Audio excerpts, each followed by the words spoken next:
Well, again, thank you all for coming, especially on short notice. I think you all have seen the release that we issued, but I do want to just hit a few highlights from that to reiterate with everybody some of the things that we're here to discuss this afternoon.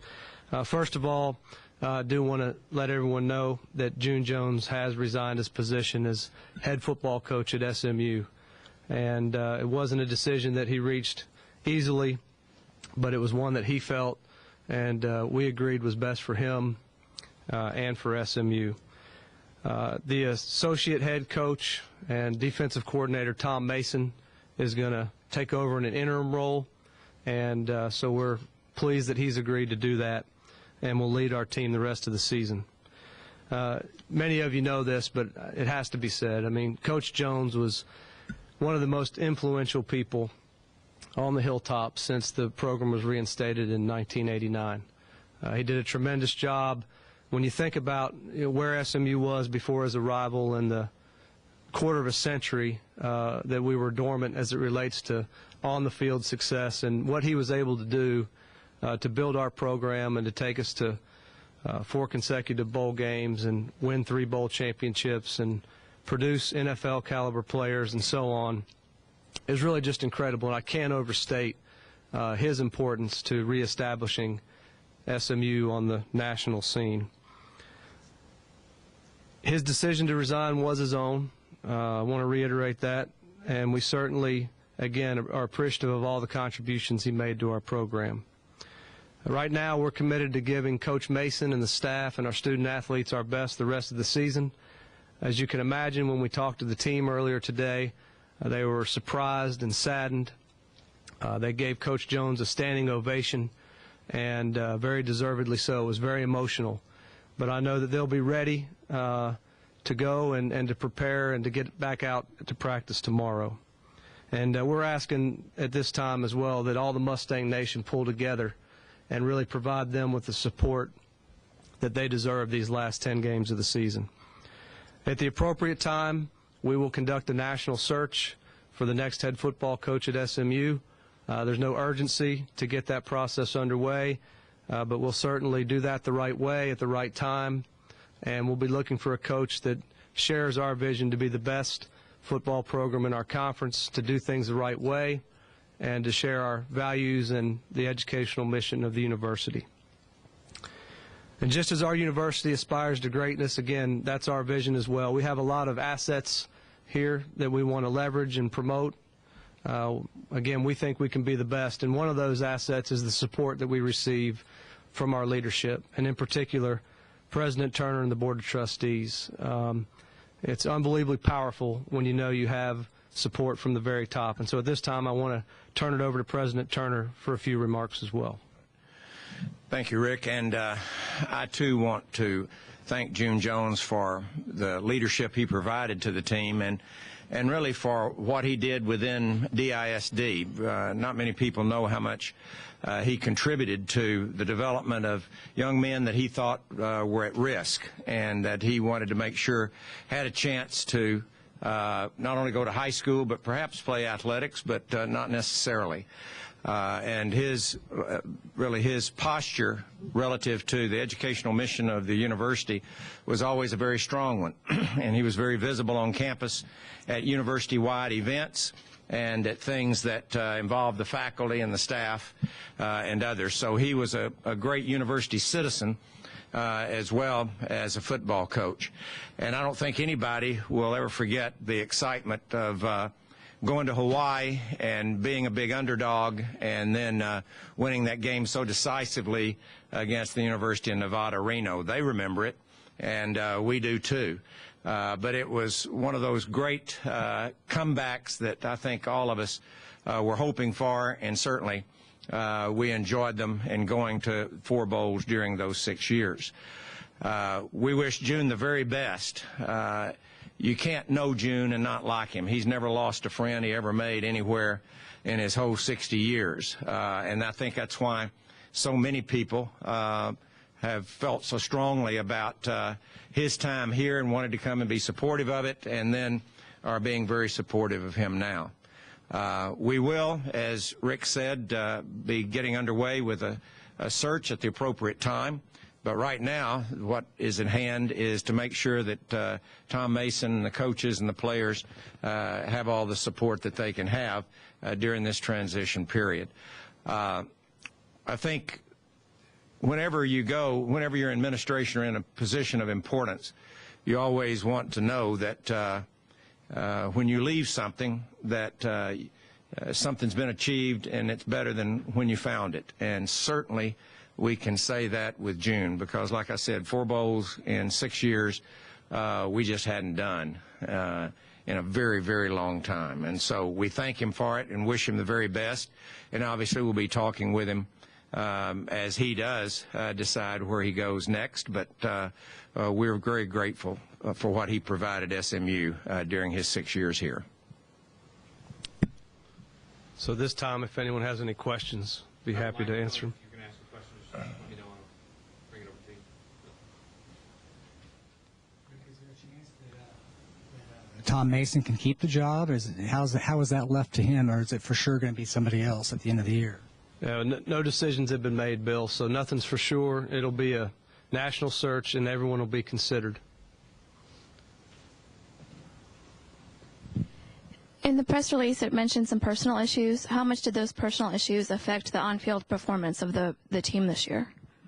I'm not certain how to quantify that. You know, only that that was something June decided he needed to focus on, that it was at least impacting, he felt, his ability to provide his best to the team. And so, again, we were going to respect that. And as June does, you know, he's going to think about SMU and others, and which is what he did in this case.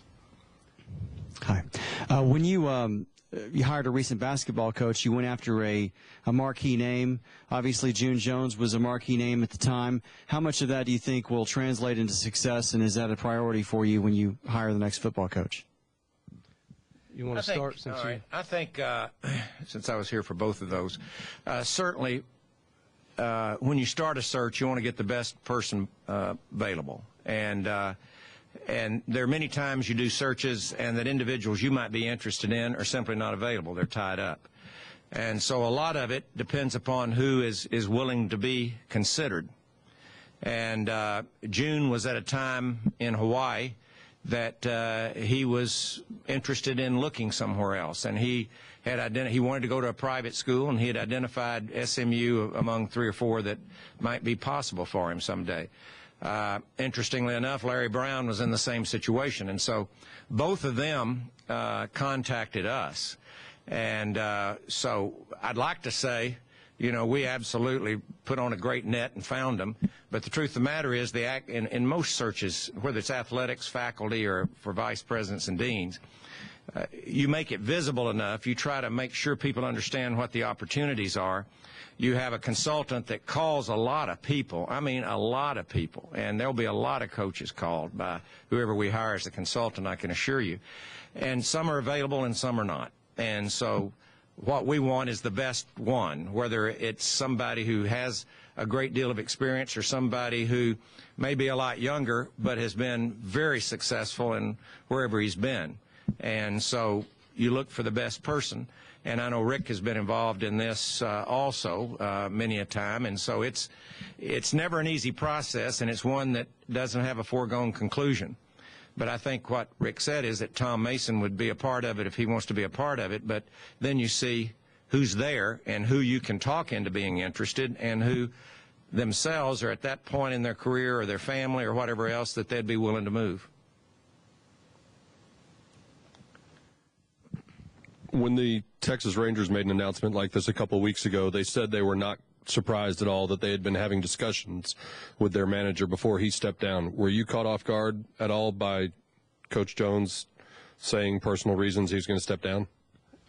When he first broached the subject with me, you know, I wasn't aware of the degree or the level of impact that might have been having on him. And so, you know, I think that was initially a bit of a surprise. But since that time, you know, as we talked, obviously, and I came to better understand, you know, what was going on, then, you know, it was easier to understand why he was making this decision when he was. I think that's one of the things that I wish had worked out differently is the timing. And by that I simply mean, he deserves better than I believe to step down, after our previous two performances. I would have liked it if he could have gone out a winner, because he's a winner, and he's demonstrated during his time at SMU that he's a winner. And I just hate that the timing of it is such that he wasn't able to do that. When it comes to June and academic standards and trying to ease him to the level he wanted, were you guys able to give him everything he wanted or needed, or did it come to a point to where you guys couldn't reach an agreement with that? And how will that affect the next coach that you try and get in here? Well, I've been here. This is my third season, so I can only speak to that window of time. But, we're very pleased and feel like our support services, if that's what you're getting at, are on par with the industry standard, that we are providing adequate support to all of our student athletes, all of our students. And so, that played no role in Coach Jones' decision. And we feel very good. Again, I mentioned generally the assets that we have, but we consider that among the many assets that we have, that when it's time to talk to people about this opportunity, that they'll see as a positive. During June's time, I think at the beginning it wasn't the same level as it would have been now when he first got here. We've created, through the help of a number of donors, the academic ADSA, Academic Development of Student Athletes. I know when we were recruiting for basketball, we showed the top 3 or 4 basketball candidates, the list of student athletes that have been admitted for football and basketball in the previous 2 years, and that made it clear to them that there's a lot of hangover about times past, but right now we're competitive and we have the support services that are competitive. Now, can we have more support services? If the P5 and the richest schools in America say they want to add more support services, well then, yeah, you can always add more. But I think ours are effective, and our APR scores show that they are. You said that you'll do a national search and find the best candidate to meet a list of criteria. Will that list of criteria be different than the list you used 7 years ago when you ended up hiring Coach Jones? I'll let Rick talk to the current criteria, but I can't imagine that they'd be much different. I mean, there's a little bit of history that is different, and that is June was coming in on about 5 years of really rough, one after another after another. I think Mike Cavan's year, where we'd had one winning year since the death penalty, and so June was coming in behind that. June, being June, knew he could do something about it. A lot of people would be intimidated by it. He was challenged by it, and he said, what, I want to turn one around, and so that attracted him. Now I think the advantage is people know that you can win here, and some of the things that Joe mentioned and others, I think, would encourage them even more. So again, whether it's a named coach or one that's up and coming, there's certain things they're going to have to do, and that's defined by who they report to. Yeah, I think if you're asking about the qualities, they're going to be similar. I mean, you could probably write them down on a piece of paper as well as I could, and it's an imperfect process, okay? But I think one of the major differences is the quality of the pool that we expect to attract, because June made this a good job. I mentioned in my statement that he influenced and shaped our department in ways that benefit all sports, not just football. And so a lot of that groundwork has been laid. A lot of progress has been made to invest in our competitive success, and people are going to see that. And, you can't go create Dallas just anywhere, and you can't go create a top 60 university just anywhere, and you can't go create a beautiful campus just anywhere, in the facilities, all the assets that I alluded to.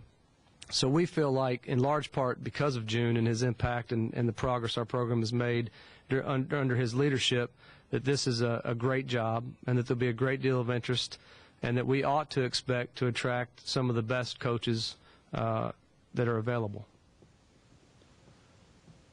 Anything else? Just to clarify the timeline, you said you were surprised when you first had a discussion with June. When did that take place, and then everything that has happened since then? Yeah, not that I don't want to go into specifics because I do think some of that is private and personal. But I will tell you, it was prior to again the last couple of events in terms of our outcomes of our games, and so you had a situation where this isn't by him a reaction or an overreaction to an outcome. It's something that he had been contemplating and dealing with for an extended period of time. That he's been dealing with it since before the start of the season. That would be accurate. No, I did not know specifically some of the things I learned until after the season had begun.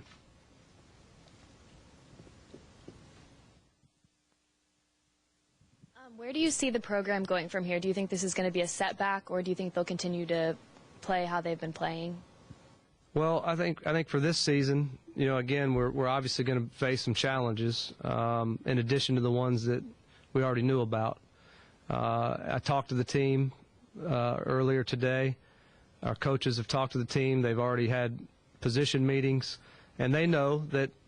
And June did a great job in conveying to them that you're going to encounter adversity throughout your life, and that this is a moment that's going to teach you how to deal with that. And you're going to either find a way to persevere and learn from it and grow from it and pull together, or you're not. And if you don't, then it's going to get you again later on down the road. So it was very emotional today. They need some time. We all need some time to kind of process this, but I would expect that they'll pull together and play very hard for one another.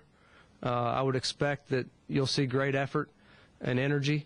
And in terms of beyond this season, long term, again, I think I would say that we're very excited about the momentum as a university and as an athletics program that has been generated.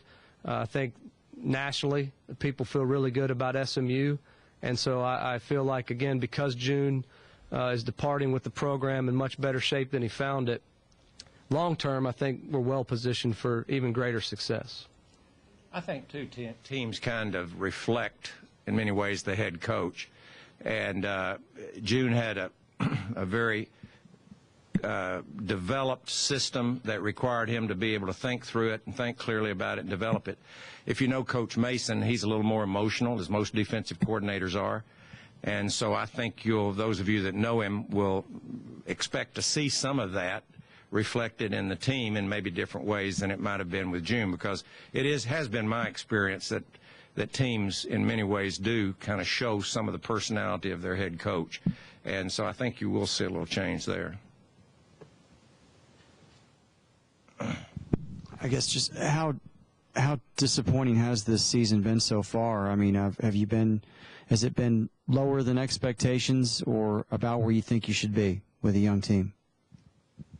Well, haven't really given that much thought, to be honest with you, because, again, this has been going on for a period of time, and I've been really focused on Coach Jones and helping him sort through this. So, yeah, it's hard to say. I mean, I could go back to each of the two games, and there's a handful of plays I think that could have gone differently, and maybe we'd feel a little better. But overall, look, our coaches know, and Coach Mason talked about it, and Coach Jones talked about it. We need to get better. We need to improve. We need to eliminate some of those mistakes, and we need to make some of those plays, and we need to start doing that, beginning this week. And so we understand we have to get better. That the first two performances overall aren't up to our standards, and I think and hope that they're taking that as a challenge and that they'll step up to that challenge. Anything else? Thank you, guys. Aside from handling adversity and things like that, what was Coach Jones's overall message to the team today? He spoke. Well, again, just very classy, very positive, very positive. Didn't want it to be about him. Wanted to make sure he understood that they needed to love each other and how important that relationship was going to be now, even more important than it was before. So just very positive, very upbeat, not about himself, classy. Not to be repetitive, but just a great message for those young men to hear.